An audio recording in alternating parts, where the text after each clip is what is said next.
ஆண்டவராகிய இயேசு கிறிஸ்துவின் நாமத்தினாலே உங்கள் அனைவருக்கும் ஆழ்வார்குறிச்சி மாரநாதா சபையிலிருந்து அன்பின் வாழ்த்துக்களை தெரிவித்துக் கொள்கிறேன்.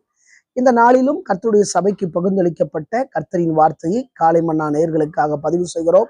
கேளுங்கள், தேவன் உங்களை ஆசீர்வதிப்பாராக. சங்கீதங்களின் புஸ்தகம் 127 அதிகாரம் 3 வசனம் சொல்லப்பட்டிருக்கிறது. இதோ பிள்ளைகள் கர்த்தரால் வரும் சுதந்திரம், கற்பத்தின் கனி அவரால் கிடைக்கும் பலன். செல்வத்துள் பெரிய செல்வம் பிள்ளை செல்வம். அதாவது விசுவாசிகள் ஆவிக்குரிய பிள்ளைகளா இருக்கிறார்கள். போதகர் ஒரு தகப்பன் ஸ்தானத்தில் இருக்கிறார். அது மாத்திரமல்ல, குடும்பத்துல பிள்ளைகளும் இருப்பாங்க, பெற்றோரும் இருப்பாங்க. இந்த பெற்றோர் பிள்ளைகளை எப்படி இந்த உலகத்துல வளர்க்க வேண்டும், எப்படி நடத்த வேண்டும் என்று சொல்லி சில ஆலோசனைகளை, சில வேதத்திலிருந்து வசனங்களை சொல்லும்படி விரும்புகிறேன். 2 தீமோத்தேயு 3 அதிகாரம் 14, 15 ஆகிய வசனங்கள்ல சொல்லப்பட்டிருக்கிறது. நீ கற்று நிச்சயத்தை கொண்டவைகளை நிலைத்திரு, அவைகளை இன்னாரிடத்தில் கற்றா என்று நீ அறிந்திருக்கிறதும் அல்லாமல் கிறிஸ்து இயேசுவை பற்றி விசுவாசத்தினாலே உன்னை இரட்சிப்புக்கேற்ற ஞானம் உள்ளவனாக்கத்தக்க பரிசுத்த வேத எழுத்துக்களை நீ சிறு வயது முதல் அறிந்தவன் என்று உனக்கு தெரியும். அதாவது ஒரு பிள்ளை எப்படி இருக்குன்னா, சிறு வயது முதல் பரிசுத்த எழுத்துக்களை அறிந்தவனாய் இருக்க வேண்டும். உங்க வீட்டுல இருக்கிற பிள்ளைங்களை எடுத்துக்கிட்டா, அந்த பிள்ளைங்க பல படிப்புகளை படிப்பாங்க. அதெல்லாம் வேலைக்காக படிக்கிறாங்க, தல அறிவுக்காக படிக்கிறாங்க. ஆனால் வேத எழுத்துக்கள், இது என்ன எழுத்துக்கள் தெரியுமா? பரிசுத்த எழுத்துக்கள்.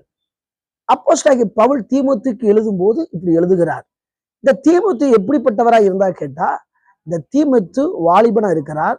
சிறு வயதிலேயே பரிசுத்த வேத எழுத்துக்களை அவர் அறிந்தவராய் இருக்கிறார். காரணம் என்னன்னு கேட்டா, இந்த தீமோத்தேயுடைய பாட்டியை பற்றி பார்க்கிறோம். இந்த பாட்டிக்குள்ள விசுவாசம் இருந்திருக்கிறது.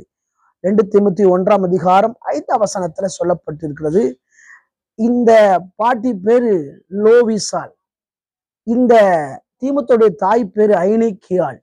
பாட்டிக்குள்ள இருந்த விசுவாசம், ஐனிக்கியாள் இருந்த விசுவாசம் இந்த ஒரு பேரனை, ஒரு தீமோத்தேயை உருவாக்கி இருக்கிறது. அது மாத்திரமல்ல, தகப்பன் கிரேக்கன், தாய் ஒரு விசுவாசம் உள்ள யூத ஸ்திரீ. தீமோத்தேயு என்றால் அவர் முன்மாதிரியானவர், அது மாத்திரமல்ல தேவனுக்கு முக்கியமானவர் என்று பார்க்கிறோம்.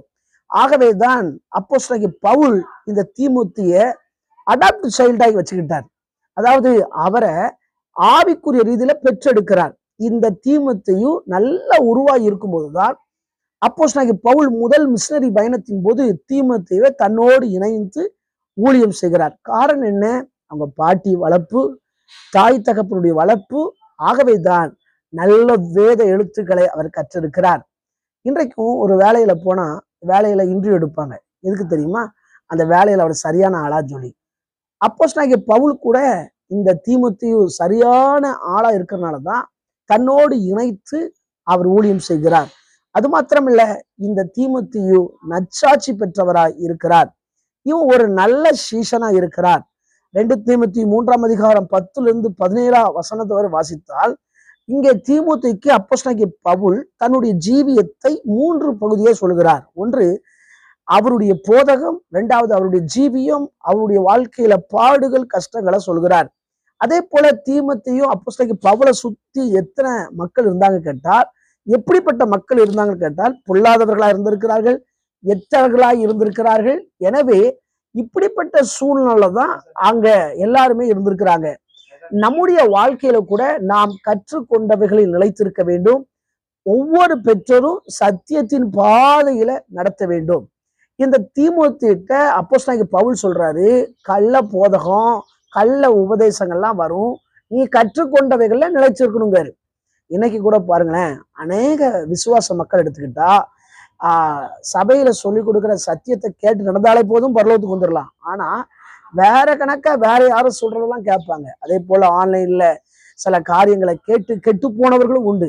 எனவே தீமோத்தேயு போல நல்ல விசுவாசம் உள்ள பிள்ளைகளாய் இருக்க வேண்டும். ஒவ்வொரு பெற்றோரும் தீமோத்தேயுகளைப் போல பிள்ளைகளை வளர்க்க வேண்டும். 2வதாக பார்ப்போம் என்று சொன்னால், லூக்கா எழுதின சுவிசேஷம் 18 அதிகாரம் 15 17 வரை பெற்றோர் பிள்ளைகளை இயேசுவினிடம் கொண்டு வராங்க. ஆனா சீஷர்கள் தடைப்படுத்துறாங்க. அதுக்கு தான் இயேசு சொல்றாரு, சிறு பிள்ளைகள் நினைத்து வருவதற்கு இடம் கொடுங்கள், அவர்களை தடை பண்ணாதீர்கள். பரலோக ராஜ்யம் அவங்களுடையது. இன்னைக்கு கூட பாருங்களேன், விபிஎஸ்க்கு சிலர் தடைப்படுவாங்க. அங்க போகாத, இங்க போகாத, ரொம்ப தூரமா இருக்கு அப்படிலாம் சொல்லுவாங்க. காரணம் அவங்க யாருன்னு கேட்டா வீட்டுல உள்ளவங்க தான். பாருங்க, இங்கேயும் சீஷர்கள் தான், இயேசுவோட இருந்தவங்க தான் தடையா இருக்கிறாங்க. நம்முடைய வாழ்க்கையில தடை எங்க இருந்து வரும்னா வீட்டுக்குள்ள இருந்து தான் வரும். ஆண்டவர் அறிஞ்சவங்க தான் தடை பண்ணுவாங்க. எனவே அப்படி இல்லாதபடி அந்த பெற்றோர் எப்படி சிறு பிள்ளைகளை கொண்டு வந்தாங்களோ அதே போல நாமும் சிறு பிள்ளைகளை கொண்டு வர வேண்டும். பெற்றோர் என்ன நோக்கத்துக்காக கொண்டு வந்தாங்கன்னா இயேசுடைய கைப்பட வேண்டும் என்று சொல்லி, இன்றைக்கும் ஒவ்வொரு சிறுவர்களுக்கும் இயேசுவினுடைய அன்பு சுவிசேஷமா அறிவிக்கப்படுகிற இந்த நாட்கள்ல உங்க சிறு குழந்தைங்களை உங்க சபையில் நடக்கிற விபிஎஸ்ல அனுப்பி வைங்க. பிள்ளைங்களுக்கு அவங்க நல்ல காரியங்களை போதிப்பாங்க. பெற்றோர் இயேசுவினிடத்தில் கொண்டு வருகிறவர்களாக இருக்க வேண்டும். அப்படி இருக்கும்போது கர்த்தர் ஆசீர்வதிக்கிறார். கண்களை மூடி ஜெபிப்போமா? எங்களை நேசிக்கிற நல்ல தகப்பனே, இந்த வேலைக்காய் வருகிறோம். தொடர்ந்து ஆசீர்வதிங்க. கேட்ட வசனத்தின்படி ஆண்டவர் ஸ்தோத்திரம், சிறு வயது முதல் ஒவ்வொரு பிள்ளைகளும் வேத எழுத்துக்களை கற்றவர்களா இருக்க வேண்டும். ஆண்டவர் ஸ்தோத்திரம்பா. ஆண்டவரை தொடர்ந்து பிள்ளைகளை இயேசுவிடத்தில் கொண்டு வருகிற தாய்மார்களாய் பெற்றோராய் காணப்பட வேண்டும். கர்த்தர் அப்படியே மாற்ற போற கிருபைக்கு ஸ்தோத்திரம். இயேசு மூலம் நல்ல பிதாவே, ஆமென். ஆண்டு சுத்தமானால் மீண்டும் நாளை காலை புதிய காலை மன்னா செய்தி வழியை சந்திக்கிறோம். அதுவரை தேவ கிருபை தாங்குவதாக. ஆமென்.